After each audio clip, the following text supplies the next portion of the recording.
Krishna Krishna Hare Hare Hare Rama Hare Rama Rama Rama Hare Hare Hare Krishna Krishna Krishna Hare Hare Hare Rama Hare Rama Rama Rama Hare Hare Hare Krishna Krishna Krishna Hare Hare Hare Rama Rama Rama Hare Hare Jaya Radha Madhava Jaya Kunja Bihari Jaya Radha Madhava Jaya Kunja Bihari Shri Shri Radha Madhava Ki Jai Grantaraj Śrīmad-Bhāgavatam Ki Jai Shri Prabhupada Ki Jai Haribol Haribol. So, Deutsch oder Englisch? Who doesn't speak German? 2, 3, 4. Wer versteht kein Englisch? Okay, wir müssen Englisch machen. So, English. English wins. So, we'll do in English and then who can translate? Subal, Dean, Björn. Wer? Ja, schon mal den anderen? Ja? Yeah? Kannst du ins Deutsche übersetzen? Kannst du das? Hier ist Bhagavatam.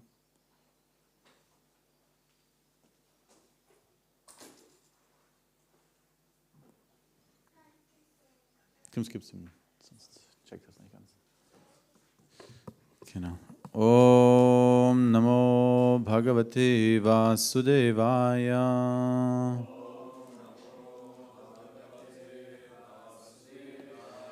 Om Namo Bhagavate Vasudevaya.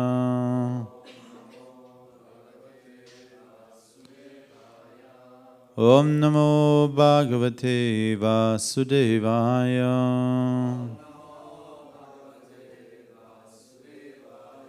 We are reading from the Śrīmad-Bhāgavatam, Canto 4, Chapter 9, Text 57. 57. Please repeat. Mrishtam Chadvaram Ratyatam Margang Chandanam Charchitam Lajakshataihi Pushpa Falais Tandulair Balibhir Yutam Mrishta Chatvara Ratyatam Margam Chandana Charchitam Lajakshatai Pushpa Palais Tandalai Balibir Yutam Mrishta Chatvara Ratyatam Margam Chandana Charchitam Lajakshatai Pushpa Falais Tandulai Balibhir Yutam.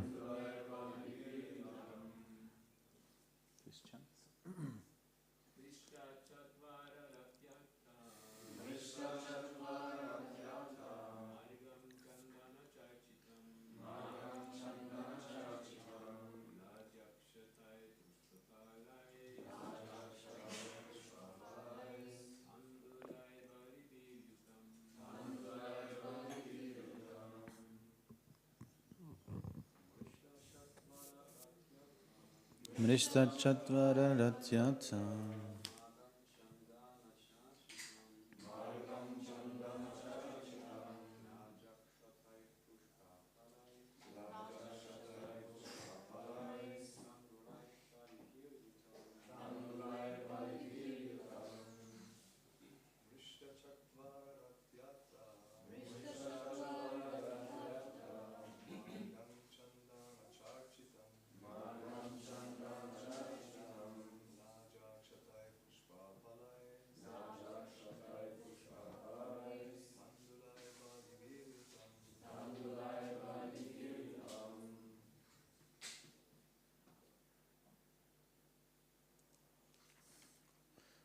Ladies?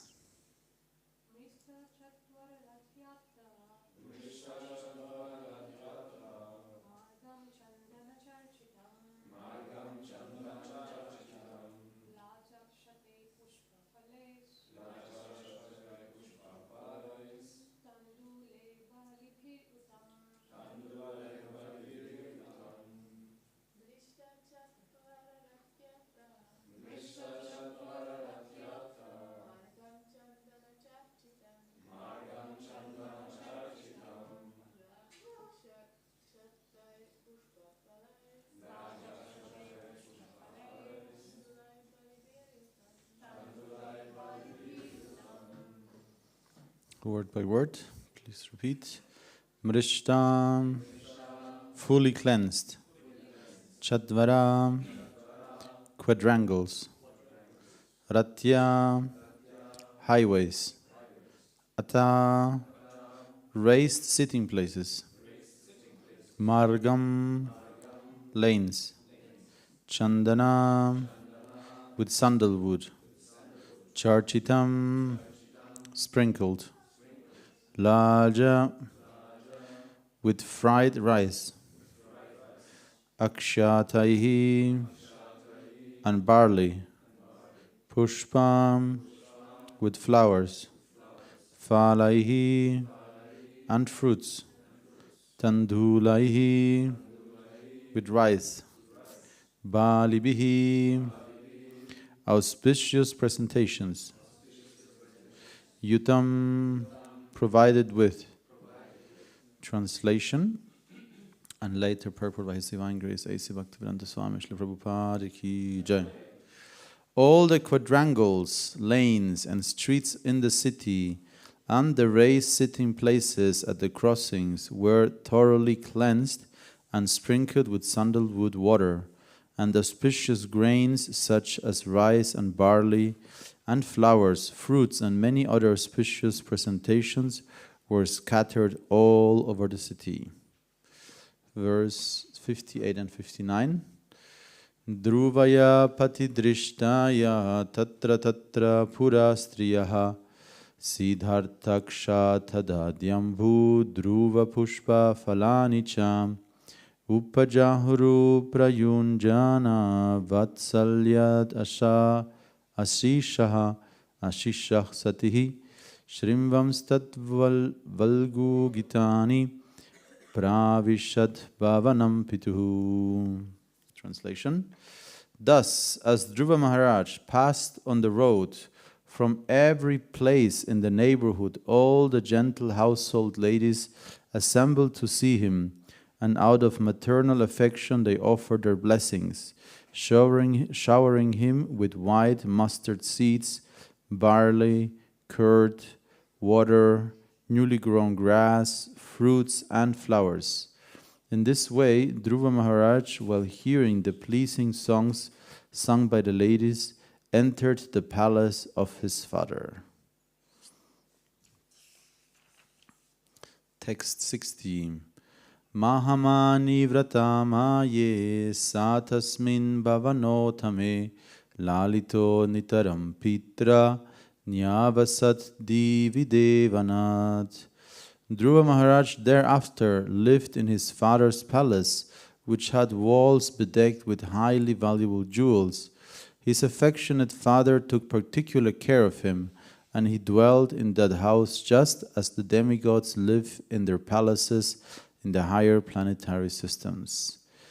Payahve nanibasaya dantarukma parichadadaha asanani maharhani yatra raukma upaskaraham. The bedding in the palace was as white as the foam of milk and was very soft. The bedsheets were made of ivory with embellishments of gold, and the chairs, benches, and other sitting places and furniture were made of gold. Verse 62. Yatra spaitika kudyeshu mahamarakateshu cha mani pradipa abhanti lalana ratna samyutaha. Translation: The palace of the king was surrounded by walls made of marble with many engravings made of valuable jewels, like sapphires, which depicted beautiful women with shining jewel lamps in their hands. Purport: The description of King Uttanapada's palace depicts the state of affairs many hundreds and thousands of years ago, long before Śrīmad-Bhāgavatam was compiled. Since it is described that Maharaj Dhruva ruled for 36,000 years, he must have lived in the Satya Yuga, when people lived for 100,000 years. The life duration in the 4 yugas are also mentioned in the Vedic literature. In the Satya Yuga, people used to live for 100,000 years. In the Treta Yuga, people lived for 10,000 years. In the Dvapara Yuga, they lived for 1,000 years. And in this age, Kali Yuga, people may live up to 100 years. With the progressive advance of each new yuga, the duration of human life is reduced by 90%, from 100,000 to 10,000, from 10,000 to 1,000, and from 1,000 to 100. It is said that Dhruva Maharaj was the great-grandson of Lord Brahma. This indicates that Dhruva Maharaj's time was in the Satya Yuga, in the beginning of creation. During one day of Lord Brahma, as stated in the Bhagavad Gita, there are many Satya Yugas. According to the Vedic calculation, at the present moment, the 28th millennium is current. It can be calculated that Dhruva Maharaj lived many millions of years ago, but the description of the palace of Dhruva's father is so glorious that we cannot accept that advanced human civilization did not exist even 40 or 50,000 years ago. There were walls like those in the palace of Maharaj Uttanapada even very recently, during the Mughal periods. Anyone who has seen the Red Fort in Delhi must have marked that the walls are made of marble and were once decorated with jewels. During the British period, all these jewels were taken away and dispatched to the British Museum. The conception of worldly opulence was formerly based mainly on natural resources such as jewels, marble, silk, ivory, gold, and silver. The advancements of economic development was not based on big motor cars. Advancement of human civilization depends not on industrial enterprises, but on possession of natural wealth and natural food, which is all supplied by the Supreme Personality of Godhead, so that we may save time for self-realization and success in the human form of body. Another aspect of this verse is that Dhruva Maharaja's father, Uttanapada, would very soon give up attachment for these palaces and would go to the forest for self-realization. From the description of Śrīmad-Bhāgavatam, therefore we can make very thorough comparative study of modern civilization and the civilization of mankind in the other millenniums, Satya Yuga, Treta Yuga, and Dvapara Yuga.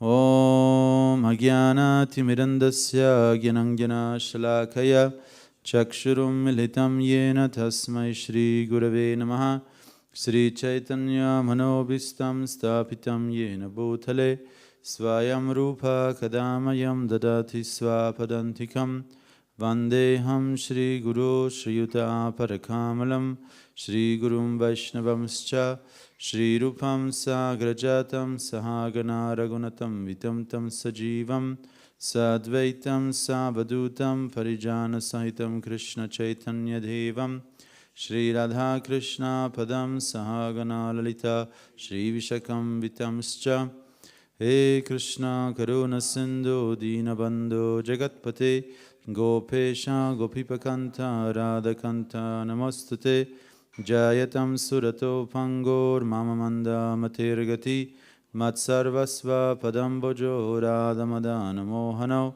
Divyat Vrindaranya Kalpadrumadaha Śrīmad-Ratangara Simhasanasto Śrīmad-Radha Srila Govinda Deva Prashtalivi Sevyamano Smarami Śrīmandra Sarasaram Vivam Siva Tatatastitaha Karsham Veno Svanai Gopi Gopinata Shriyestunaha Tapta Kanchana Gaurangi Radhe Vrindavaneshwari Vrishabhanu Sutta Devi Pranamami Hari Priye Jaya Sri Krishna Chaitanya Prabhu Nityananda Shri Advaita Gadadhara Shivasari Gaura Bhakta Vrinda Hare Krishna Krishna Krishna Hare Hare Hare Rama Rama Rama Hare Hare.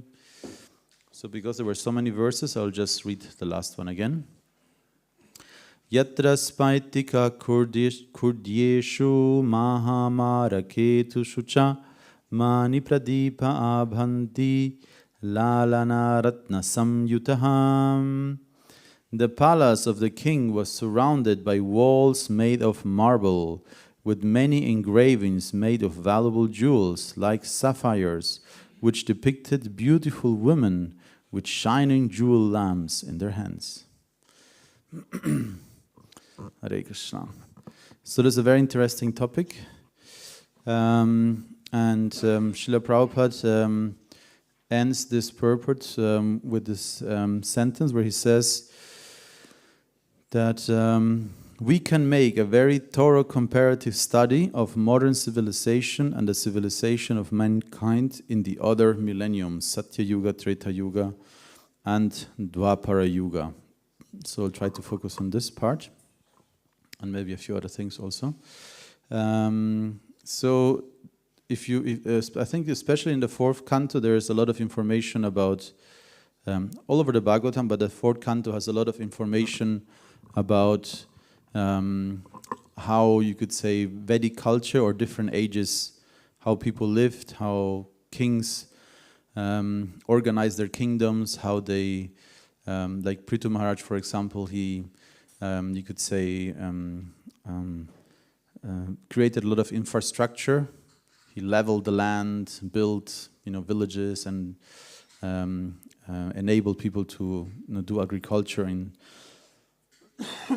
a big scale.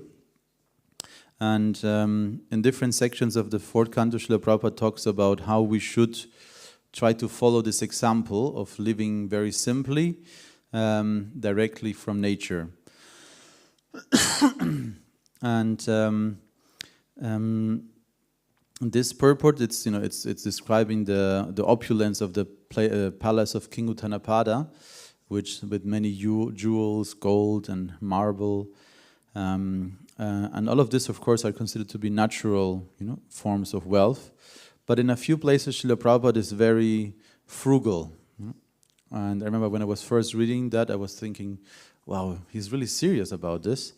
He's saying many things like, we should just walk into the forest, collect some wood, and then cook, What more do you need, You take 2 stones, In Peru, it's very common in the countryside. We lived in the countryside in Peru, we didn't have electricity. And you take 2 stones, equal size.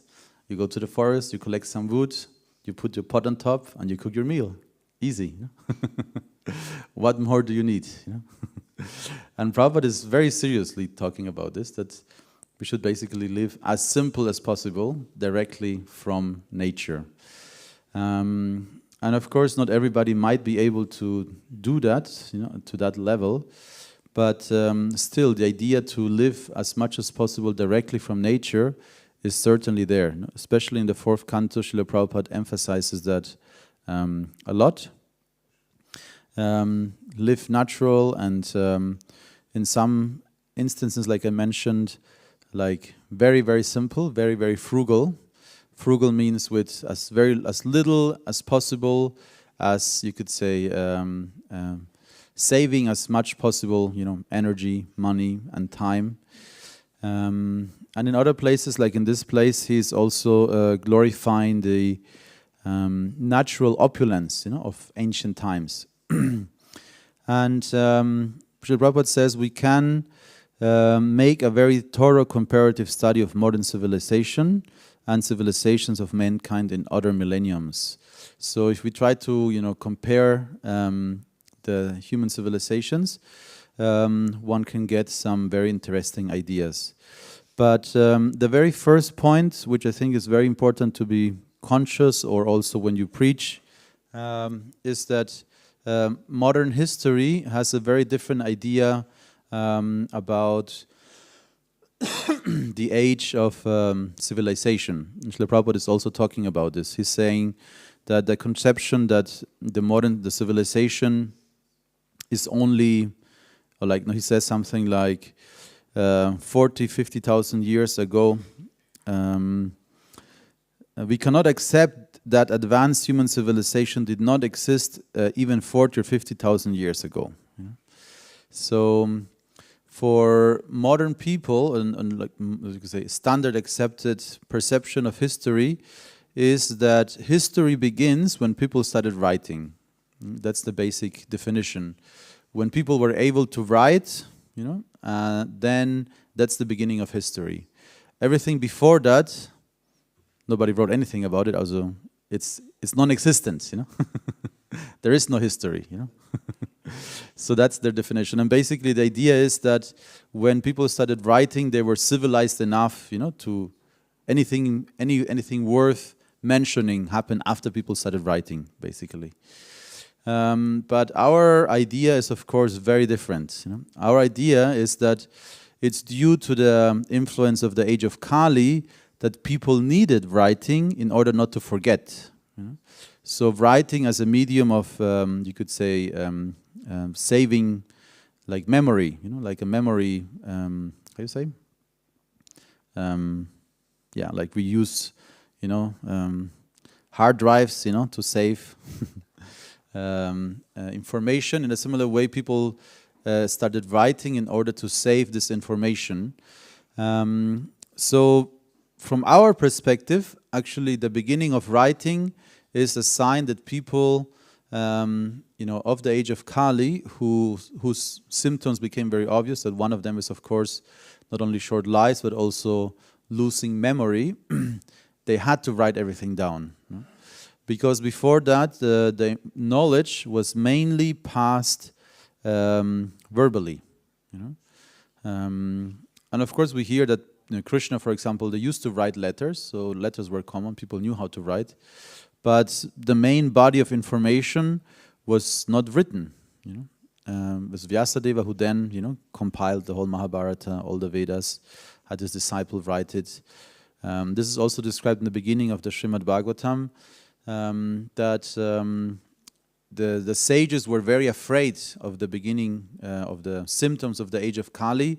So they were, collecting all this information, trying to save as much information as possible, and also conducting very elaborate yagyas to counter the influence of the age of Kali. So yes, that's, you could say, the main difference. So when you tell anybody about Vedic culture, or like this very long periods of time, I think one should begin with making this very clear. That we do not think that the beginning of history is when people started writing. On the contrary, when people started writing, according to our perception, is the time when people were not anymore able to just pass knowledge orally. And so written tradition started, and that's with the beginning of the age of Kali. Before that, people were Shruti Dharas. And there are still very few Shruti Dharas on the planet, and different races also have different capabilities. For example, as far as I remember, it's known that the Japanese have a very strong photographic memory. So that means they don't actually read everything and try to remember the meaning and the information. They just look at it, and then so they just go into their memory and they see that page again and read it in their minds. So that's photographic memory. Other peoples have different kinds of memory. But it is described that people in previous ages were Shruti Dhara. So Shruti means hearing, and dhara means to keep. So people were able to keep all information they received. Very similar to Krishna, who learned the 64 arts in 64 days. Or was it even 64 days? I'm not sure. But he learned all the arts. He saw it once, heard it once, was expert at it. Of course, that's Krishna. But it was not so uncommon, let's say, and, at that time, that people would be able to hear information and immediately retain it and understand it and keep it. And to some extent, young children have this ability still. That's why it is recommended to, in the Gurukula system, children are trained to memorize, hundreds and thousands of verses. So that's the first. In the beginning, the Gurukula, children don't really understand everything because their, you could say, intellectual faculties are not developed yet. But their ability to absorb information is very strong in children. They are like sponges. They're absorbing information. So whatever you expose them, they will absorb it and it will remain. It's like Ramananda tells me, when he tries to memorize a new shloka, it's so difficult for him. But he still knows the Russian songs from communist era he learned in school. So it's like that. Whatever you expose children, they will retain it for the rest of their lives. It goes very deep. And so that was the system in Vedic times, that children would actually, hear. They didn't know how to write yet, everything. They were not reading, they were just hearing all these verses and memorizing them, in a very continuous sequence. And to some extent, I was in Gurukul, and we also learned, I think I knew 3 chapters of Bhagavad Gita, something like that, in Gurukul. And it remains with you to some extent, for sure, if you use them, of course, longer. The idea was then that at the later stage, usually when children were around 12 years old, they would receive Upanayana, they were more qualified. Then the teachers started explaining the meaning of all the verses they already knew by heart.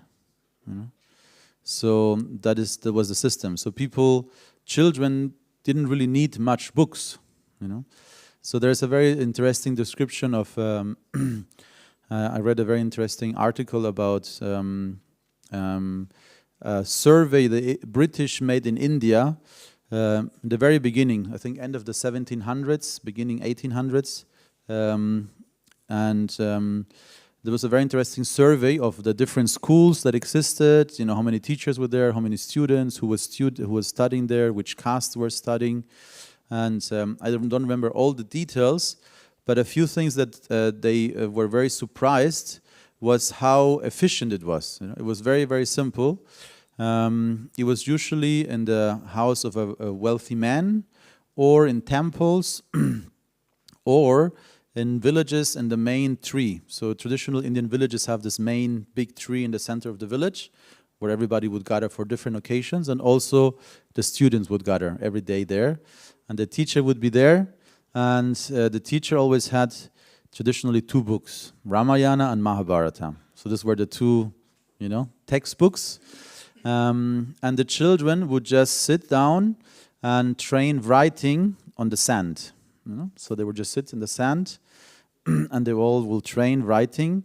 And one interesting thing was that most Indian students were able to write in a minimum of 3 or 4 different scripts. Devanagari, Brahmi, maybe, I don't know, something else, So that was very common, that most children were able to write different scripts. And the British were surprised that they didn't require huge amounts of, pens, ink, paper, They were just writing on the sand, and then next, and they would just, make it flat again, and then again write. And the teacher, was showing them.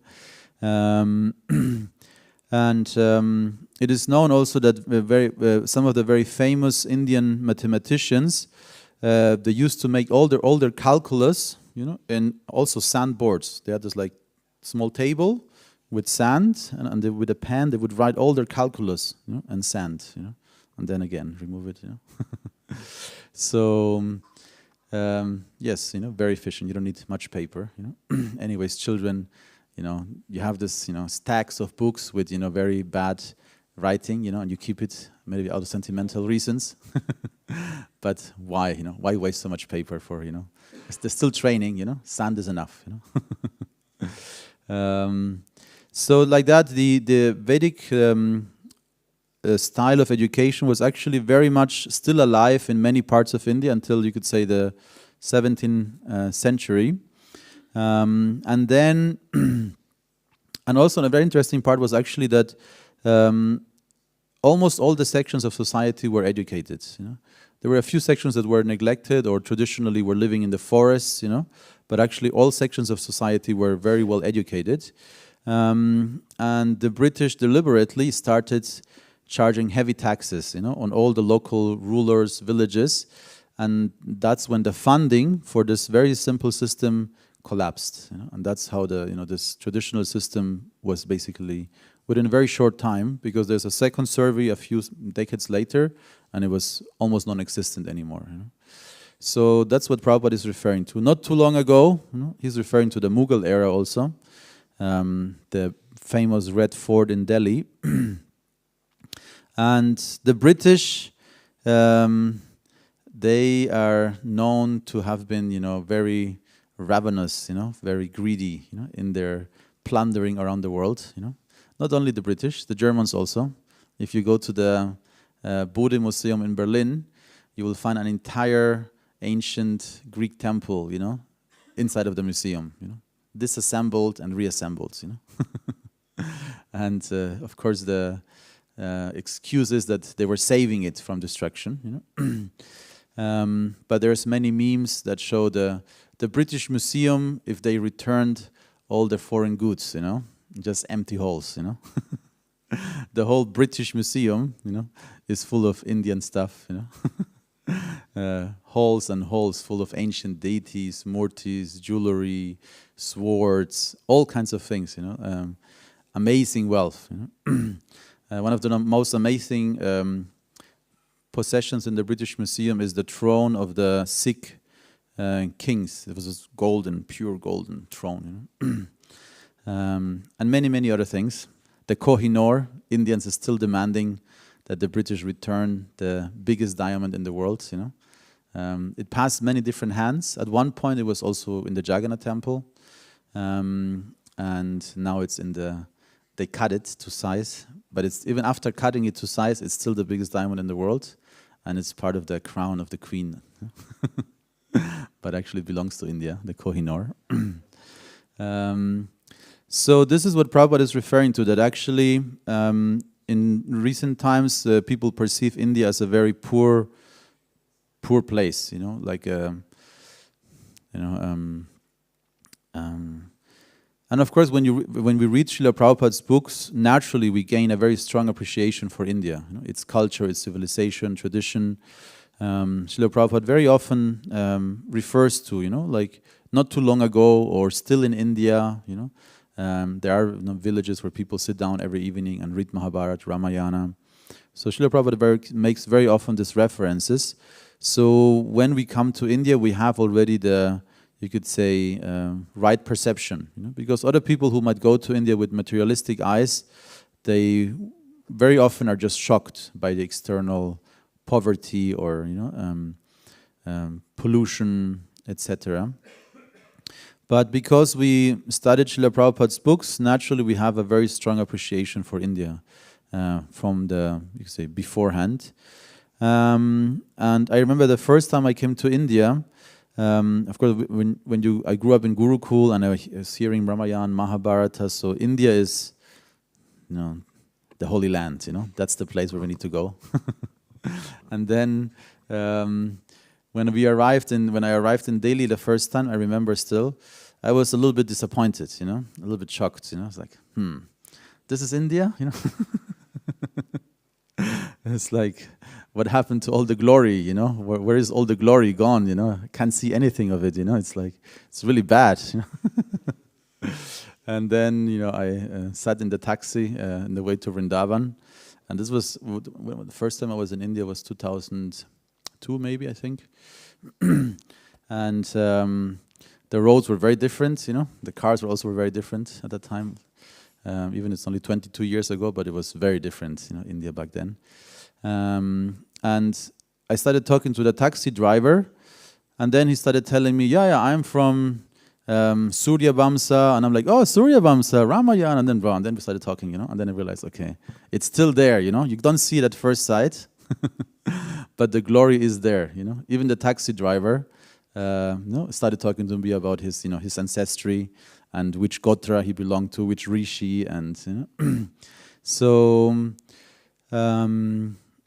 In India, people at first sight you can very easily underestimate, But if you dig a little bit, if you get to know the people, the culture, actually everything is still there. The remnants of Vedic culture are still there, just not so easily accessible at first sight. And Srila Prabhupada is giving the hint also why, the British Museum, When the British came to India, India was ruled by Muslims, but the wealth still remained within India. It was very unfair for Hindus in most places, in the north of India, in south not so much, but still the wealth remained in India.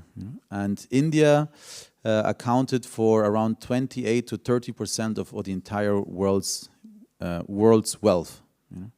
So 30% of the entire wealth of the world was in India, another 25 in China, and then the rest in the rest of the world. And that was the standard for thousands of years. India was always the wealthiest country on the planet. And then the British came. And when the British left, 1947, India accounted for 1.8% of the world's wealth. So that's plundering, big style plundering. So you have to be really good at that, because the British still managed to, plunder India and still make them feel like they did something good for them, Of course, also the Stockholm syndrome is also there, When your abuser is very powerful, at one point he becomes attractive, Maybe if I become like him, it would be good, So many brown people in India tried to become English. And the English had a small group of Indians who were trained like English. Blood, they said brown in blood, but white in thought, And India is still suffering from this, because many Indians still have this colonial, you could say, baggage. They think, British, the West, is best or better. But it's going away very fast, because Indians are realizing what Prabhupada is, this ancient wisdom, value, the fortune that India had in the past. People are remembering now again, It was never completely lost, but it was a minority, very relatively small minority of people who managed to retain this culture, this tradition, and would teach and train the next generation. The vast majority of people suffered a lot. They had no access to any education for many generations. And this survey I mentioned before about the British and schools, this article ended with analyzing how when the British, in the 1930s, I think 1930s, one American came to India, and he analyzed that, or he realized that the British were spending for the entire education of India, less money than one borough, of New York, So, yeah, the English did not bring education to India, They only educated very few people, whom they brainwashed to, abuse the rest of the Indians, basically. So, but this has had a very, could say, long-lasting effect. That this, could say, very, heavy decay, in moral, in wealth. Basically, this was one of the main advancements, of Kali Yuga, in India. And Srila Prabhupada very often refers to this also, that Bharatvarsha in the past was the whole planet. Vedic culture was present, and available in many parts of the world. And through the influence of Kali, Bharata, or this tradition, shrinks more and more. Prabhupada speaks a few times about this, how Vedic culture is shrinking, due to the influence of Kali. And then he also says that the British did the last favor to India when they left, and then it shrunk again one more time, into like Pakistan was divided, 1/3 of the country, of the area, and then only India. And Srila Prabhupada also once made this, I don't know the exact wording, but he in meaning that the Muslims tried for around 1,000 years to convert and destroy India, and they didn't manage really. The British managed to completely exploit India, but it still didn't manage to fully conquer Indians. But in only a few decades, television has managed. Television, Bollywood, and all this, like very heavy degradation, coming from that. But still, India is still there. I come from Peru, and I can relate very much to that, because in Peru, they were colonized by the Spanish, and the Spanish managed to completely destroy the traditional culture almost, that the majority of people identify as Catholics, as Catholics, and only a small minority still speaks the traditional language. Most people speak Spanish now in South America. And Peru is still one of the few places where some local languages are spoken. But India is a miracle. It's a real miracle. When you had foreign rule for over 1,000 years, basically 1.5 millennia, 1,500 years, around, and still they're speaking their own language. Still, they have their own tradition. The majority, 80% around, it's a real miracle, because any other, civil area of the world, many places in the world where, there was a religious conquest or a colonial conquest, very often they managed to completely destroy the original, culture.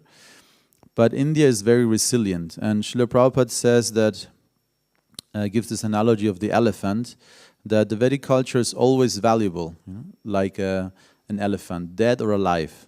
So the Vedic culture, as it existed in the Dwapara Yuga or Satya Yuga or Treta Yuga, is not existent anymore, or dead.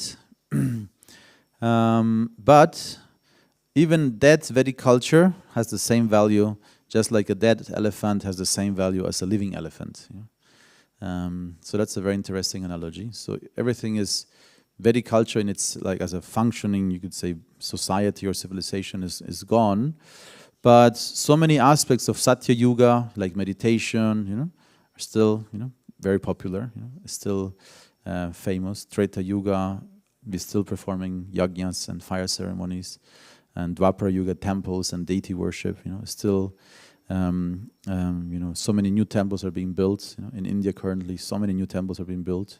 ISKCON is building so many new temples in India and around the world.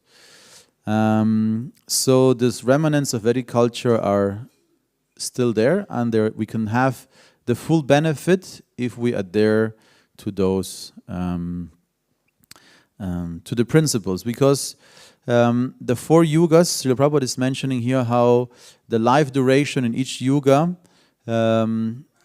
decreased in each yuga by 90%. So he's deducting that Dhruva Maharaj must have been living in a Satya Yuga because he ruled for 26,000 years. So if you rule for 26,000 years, your life must be, 100,000 years. So you could say, relatively speaking, people always live 100 years. That's also mentioned in the Vedas, that everybody lives 100 years.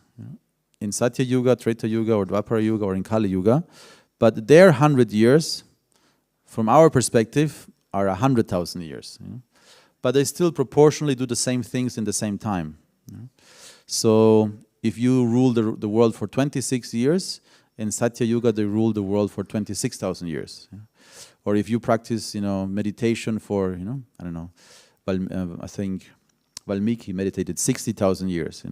So if you did sadhana 60 years, it would be the equivalent for our frame. So relatively speaking, they spend the same amounts of time on the same things, but of course they could accomplish much more, within the time frames they had available to themselves. And the relativity of time is a very, very important disconnection, because many people, of course, will doubt this also. What kind of fairy tale are you telling me? People living 100,000 years? I mean, come on. You serious? You believe this? Do you believe this? But if you understand that time is relative, we can understand that, people might be afraid, what am I going to do for 100,000 years, Scary, But, in Satya Yuga, it was the norm, and people spent, many 10,000s of years doing the same things we would do in a few decades,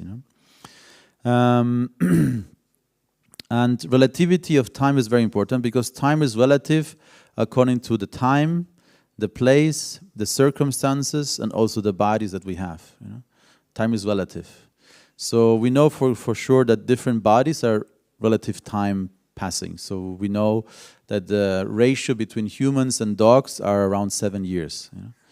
So in 1 human year, a dog is aging 7 years. And when you are, if a dog is 10 years old, in our calculation, we know the dog is actually 70 years, in dog years, and the same for a day fly, So there are some insects that only live for 24 hours, but that's 100 years for that fly, In a similar way, when Brahma looks at us, it's even less than, when we look at the day fly, we think, oh, this day fly, 24 hours. But when Brahma looks at us, the proportion is even worse, We're basically like a poop,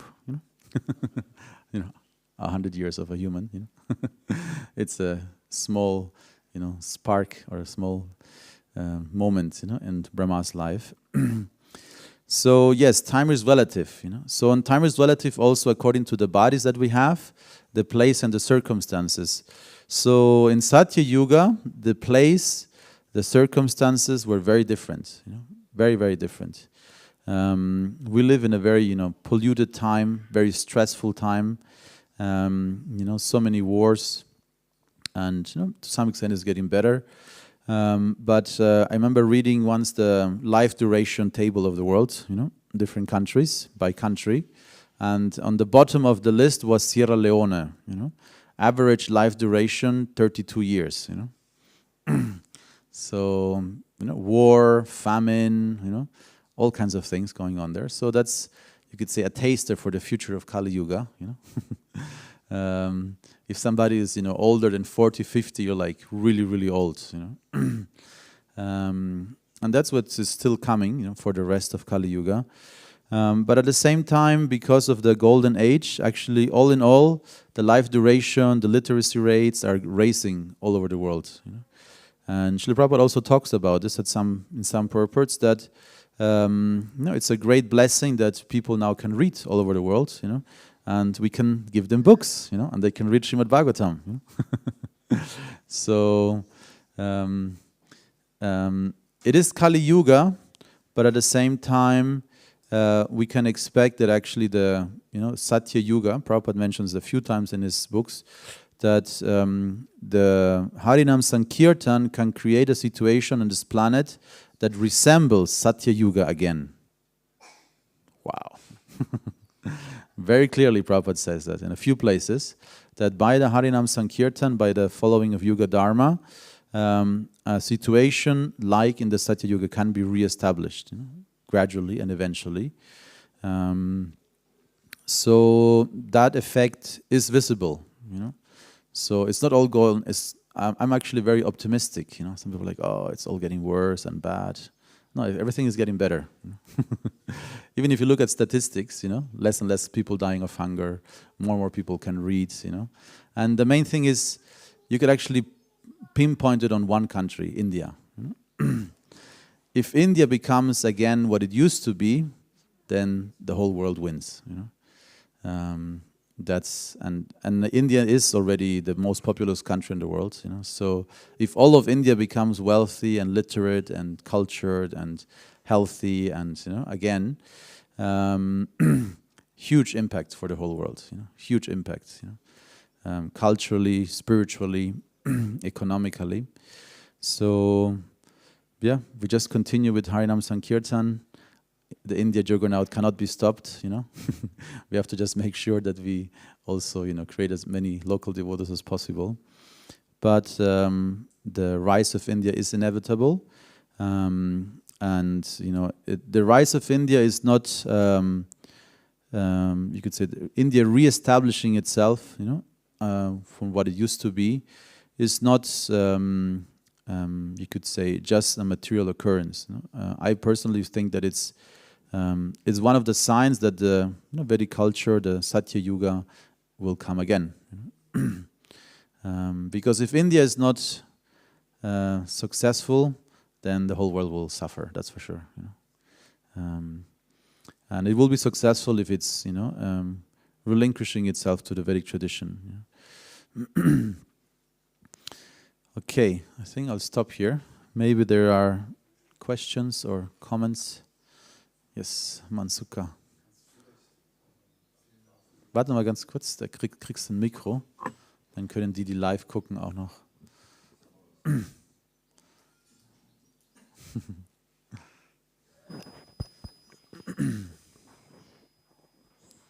Du hast ein Tablet, Thakur.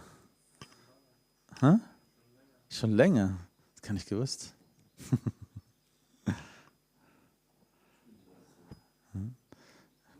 Mach schon Notizen, oder? Okay, Mansuka. Ja, ich wollte nur fragen, also mich interessiert deine Wurzeln, die peruanischen Wurzeln, ob du was darüber erzählen kannst und ob du vielleicht auch einige Worte in dieser Ursprache sprechen kannst. Die Ursprache. Ja, Srila Prabhupada hat erzählt, der war einmal in Südamerika, in Caracas, in Venezuela.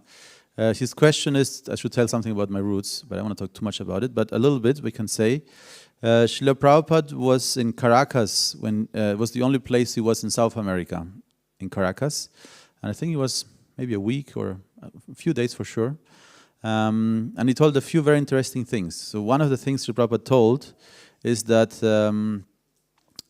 South America was the empire of Mahiravana. You know? So in the Ramayana we have Ravana and we have Kumbhakarna, you know. So Ravana was of course the 10-headed demon who kidnapped Sita, and Kumbhakarna was the brother, you know, of Ravana, who was sleeping half of the year, and the other half of the year he was drinking pools of blood. Kumbhakarna, you know, very powerful. But there is a third brother of Ravana, and his name is Mahiravan. You know? And Mahiravan, he was ruling South America, and he was supplying all the gold for Lanka. You know? Because Lanka was known as the golden city, you know? A golden island. You know? Lanka was supposed to have been made completely out of gold. And so Mahiravan is described, he was supplying all the gold to his brother. And at the end of the war, when Kumbhakarna and Ravana were defeated, Ram and Lakshman were actually kidnapped, you know, through subterranean tunnels. You know? And Hanuman follows the trail, those tunnels, you know, from Lanka. And Srila Prabhupada says he came out in South America. You know? They came out in South America. And then, he probably even tells the whole story, but short story long, Hanuman rescues Ram and Lakshman, you know, and kills Mahiravan. You know? A few other adventures on the way also. And in South America, in Peru specifically, there are a few places. Of course, first of all, the Incas used gold as we use metal. You know, like when the Spanish came to South America, they were very surprised because gold was used for everything, you know, basically. So, and the Incas, of course, they see themselves as descendants of the sun god. So they're also Surya Vamsa, you could say, you know. And Many such things are there. Like there's this very famous symbol of a big palm, on the west coast of Peru, and the Ramayana mentions, if you sail eastwards, when you see that sign, you are in the place of Mahiravan, and it's still there. The Nazca lines, are related to that also. Many mysteries, but one of the mysteries is this Chingana tunnels. Many tunnel systems are there in Peru, and some of them have been blocked and banned. Entry has been banned because many excursion groups, many students, and curious people, entered into those tunnels to, find out what's going on in there, and most of them never returned. And a few who returned with some gold or some of them returned with this gold plants. The Incas were known to have this gold gardens, gold and silver gardens, like a whole garden, plants made out of gold and silver. There are many descriptions. So some of them come with this, valuable items, but they're completely crazy and die very soon afterwards. So these are the Chinganas, which connected South America to Sri Lanka. Yeah. Okay. Hare Krishna. Yep. Subal Prabhu. There's one question in the chat. I need to check again. By Shirin Mataji. She's asking, how can we preach the Vedic culture without coming off as hippies? Yes, tell them about the Varnashrama. They will be shocked. The Varnashrama is very... Varnashrama, if we understand Varna Ashrama, and also, of course, I was starting to mention that because if you want to reestablish the Yuga Dharma, it goes along with, of course, the 4 regulative principles, and each of the regulative principles reestablishes one of the pillars of Dharma. And in each one of the ages, one of the pillars of Dharma is compromised. So in the first age, there's 2 variations, but the variation I prefer is that in Satya Yuga, purity is compromised by illicit sex. In the second age, intoxication, is compromised, or austerity is compromised by intoxication. In the third age, compassion is compromised by meat eating, and finally, in Kali Yuga, honesty is compromised by gambling. So these are the 4 pillars of Dharma. If we follow the 4 regulative principles, we reestablish the 4 pillars of Dharma. And if we practice the Yuga Dharma, Satya Yuga. It's very simple, actually. Yeah. Yeah, and if you preach about that, people will understand that we're not hippies. If we just jump around and scream Haribol all day, then they might think we're hippies. Yeah. So we can basically be the Satya Yuga, like we can be like in the Satya Yuga if we follow what Prabhupada gave us. Yeah. Amazing. And Prabhupada also said if 1% of the population does that, it tips the scale for everybody else as well.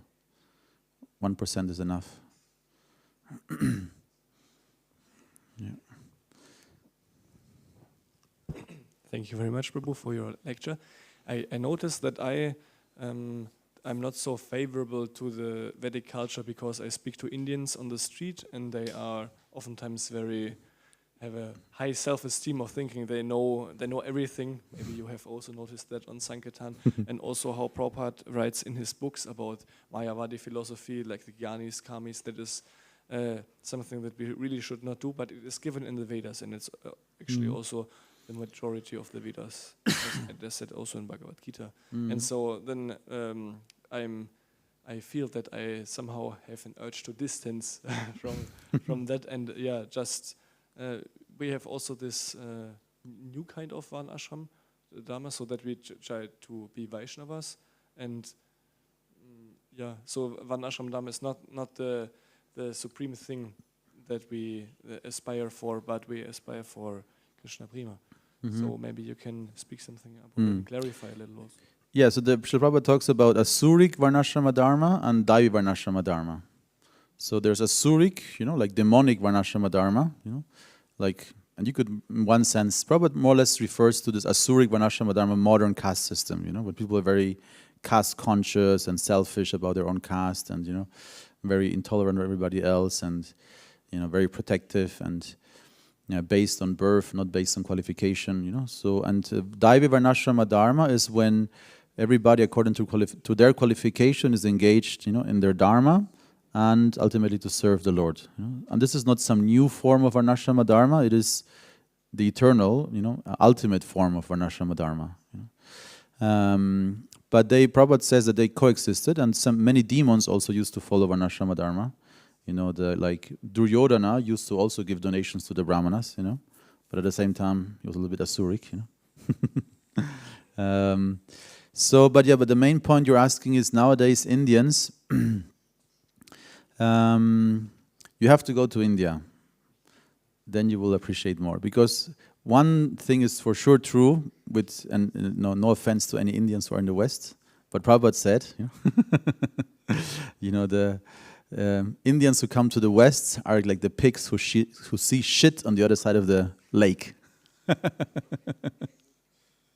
So, not all, but quite a few Indians who come to the West, they just want money, They just want money and wealth and Western lifestyle, and that's why they come, and they're not very interested in spiritual, And I know everything already, Yeah, it's my grandmother, And I heard once one lecture Bhakti Bhusha Maharaj was giving here in this temple, and he was very heavy to one Indian. And he said, standard answer, yes, my grandmother, She also read Bhagavad Gita, and Bhakti Bhusha was very heavy. He said, and why not you? When did you read Gita last time? Why not you? And he was really shocked, and he after went somewhere, I'm sorry, I'll start reading Bhagavad Gita. Because they think they know, but they have no idea. They only saw it maybe in, Star Plus, Mahabharata, Bhagavad Gita. Oh, yeah, I know Bhagavad Gita, Yes. But if you go to India, you will meet, the real Indians also. I mean, Vedic Indian, many sadhus and great personalities. And also in the West, of course, there are many amazing, Indian devotees. But one more point about Vedic culture is Srila Prabhupada, when he was in Calcutta, he asked Achyutananda Prabhu, there was, Durga Puja, big Durga Puja celebration in Calcutta, very famous. This was in 1960 something. He asked Achyutananda Prabhu, what is better, worshiping Durga or Jesus Christ? What do you think? Very straightforward question. And Achyutananda was like, I'm not sure, maybe Jesus, because it's a little bit weird here. Prabhupada said, no, because Durga is a devotee of Krishna directly, better to worship Durga, So that's very interesting, He basically said, the more you're connected to Vedic culture, because it's directly related, anybody who believes in Durga, they also believe in Krishna, They will not say Krishna doesn't exist. They might have some concocted idea that Shakti is more powerful or something, but they will not deny the existence of Krishna. Every Christian most probably will deny the existence of Krishna and might even think, like I had one Christian on Instagram, he was commenting my Instagram, what kind of voodoo you are doing there, My deity worship, It's like, it's not voodoo, it's from India. I don't care, this is black magic, stop it, come to Jesus. So, yes. Like even if you watch an Indian movie, Krishna will be there somehow, at one point. Huh? Yeah, in the start, the rest is Maya. In the beginning will be Venkateshwara Maharaj, bells, Om, and then... Yes. I can see also that the doubt comes from Prabhupada's warning. He wants so much of Mayavadi philosophy and... yeah, but the majority of Indians are not Mayavadis. 70% of Indians are Vaishnavas, actually, of different traditions and sects. Yeah. So Hindus, 70% of the Hindus. Then the rest are Shaktas, Shaivites. Yeah. Okay, any other question? Keep us in the Prabhu.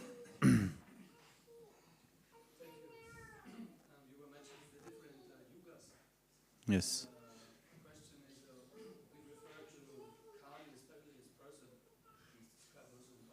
Mm-hmm. And the question is, are there also personalities for the other yugas? And did you do something about that? And about the personality of Kali, how can we understand? Is this classified to shelter gold? Did what? Yeah. No, he's a real person. Like about the other yugas, I don't know if there is Satya Yuga personified or Dwapara Yuga personified. I only know that in Treta Yuga there is described this form of the Lord who is red in complexion, golden color, golden hair, and is holding the items for yajna. You know? That is described. But I don't know if there's personified Satya Yuga or sometimes the Kapila Muni is the avatar for Satya Yuga. And Dwapara Yuga, Krishna himself. I don't know, maybe like that, but I'm speculating. But about Kali, he is a real person in the third canto, is the description of the Adharma dynasty. So from the back of Brahma, Adharma, and then this is an incest dynasty. So brother and sister have 2 children, you know, and then it comes, I forgot the whole lineage, but it comes to Kali and Durukti, you know. They're the current couple sister, so brother and sister and couple. So Durukti is the wife of Kali, and Durukti means harsh speech. So Kali doesn't have a nice family life, you know. And the children they have is hellish pain, and I forgot what else, you know. 2 children. But it's a dynasty of Adharma, it's described. So they are real persons. I don't know where they're living, but somewhere they are living. Kali and Durukti. I don't know if you see the Abhay Charan video of a series of Bhakti Charu Maharaj. Do you know that? It's like a TV series. It was actually in Indian television. Because Bhakti Charu Maharaj, and they announced the most important 100 Indians or something like that at one point in the 90s. And Prabhupada was not there in the list, you know. So Bhakti Charu was okay, I have to do a TV series on Prabhupada so people know about Prabhupada. So that's how we started this project and make the whole TV series about Prabhupada. And all the first part is really, really amazing actually. But of course, when Prabhupada then comes to the West, it's difficult because we know the actual footage, you know, and we have pictures of Prabhupada, and this actor was not so good. But there's one scene which is really funny, which is a little bit, of course, fantasy, but Prabhupada is in front of New York, you know, and there's a scene of Kali with his associates, you know, in some bars, you know, and they're saying, some saint is coming and he's trying to destroy Kali Yuga. We have to stop him, you know. So, and then Kali confronts Srila Prabhupada in front of the skyline of New York. And then he tries to attack Srila Prabhupada, and then Prabhupada's tilak shines, and Kali runs away. You have to look at it, it's very funny. Okay. Grantaraj Śrīmad-Bhāgavatam ki jai. Srila Prabhupada ki jai.